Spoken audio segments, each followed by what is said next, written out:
Hello everyone, মোৰ অন্যটো ব্লগলৈ আপোনালোকক স্বাগতম জনাইছো। আজিৰ পৰা আমাৰ অসম কৃষি বিশ্ববিদ্যালয়ত গ্ৰীষ্মকালীন কৰ্মশালা আৰম্ভ হৈছে। তেনেহলে আজিৰ ভিডিঅটো অলপ স্কিপ নকৰি এই কণমানিহঁতক এই কৰ্মশালাত কি কি শিকোৱা হ'ব তাকে চাওঁ আহক। প্ৰথমে এই কণমানিহঁতে এয়া মেডিটেশ্যন কৰি আছে।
কৰ্মশালাৰ প্ৰথম দিনটো গোটেই দিনটো শিশুসকলৰ মাজত বহুত ভাল লাগিলে।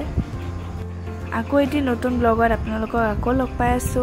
আজিলৈ বাই বাই।